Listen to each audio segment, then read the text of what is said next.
A leak of voter system passwords has had ripple effects across the state, and a lawsuit is currently underway against Colorado Secretary of State Jena Griswold. Governor Jared Polis has been supporting Griswold through the issue and is continuing to tell voters that the state systems are secure.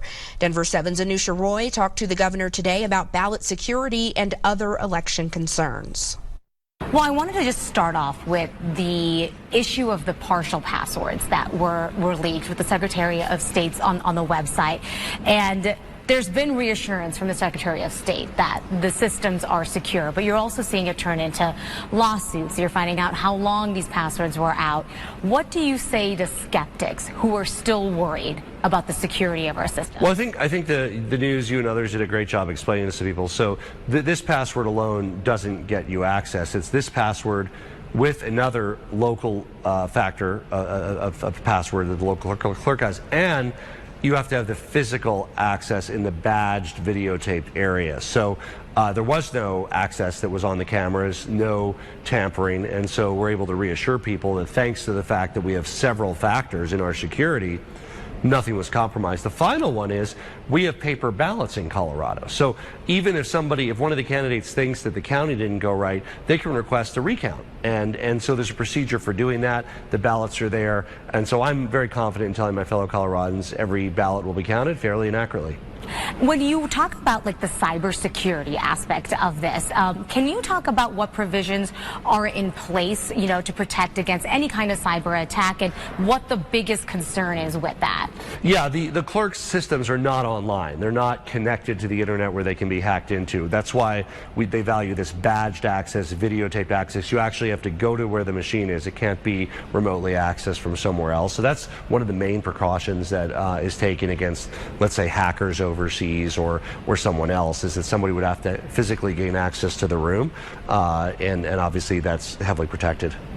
Is there any current security threat or concern in particular? There's general warnings. Obviously, today some warnings came down from the feds on propaganda from foreign powers around the election. I think what they're trying to do, Iran, Russia, is sow distrust in the system. Whatever the outcome is, they fundamentally don't want Americans to trust it, because that weakens us as a nation when we don't trust our democratic institutions. And in many ways, this is the high point of our democracy. This is voting day, right? Whether you're for Trump or Kamala or wherever you're for, whatever you believe, this is your day to have your voice heard.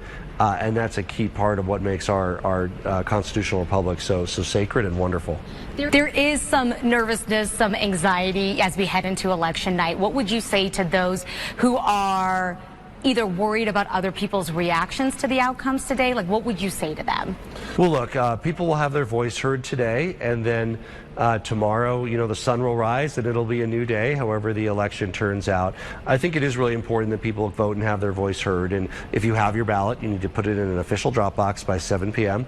If you lost your ballot, you didn't get a ballot, yes, you can still vote. You register and vote at a voting center in your area, and I encourage people to do that. What would be your message to Colorado, as places like Denver Police are saying they are prepared for any kind of civil unrest, any potential violence? What would you want to tell to the people as we're waiting for? Well, it's always important to be prepared, and so I'm proud of law enforcement in Colorado, and the state is coordinating with local law enforcement to make sure that we're ready to keep the peace. Certainly it's a good night, and some people will be rejoicing, some will be sad, but I think it's a great, just watch the results, in the privacy of your home with your family. That's what I'm going to be doing tonight, and that's the safest thing to do. Trump brought up you and Colorado yet again, so close to the election. What was your reaction to seeing that? Well, I was, he seemed increasingly confused and distracted, and this is an example of that, because the truth is I'm not running against him. So I was happy. The more he focuses on me rather than his opponent, the better for Kamala Harris, who I support. So I was glad to see him get distracted and confused and start forgetting who he was running against. Colorado voters are making some pretty big decisions tonight, changes to potentially the state constitution, everything. abortion to same-sex marriage.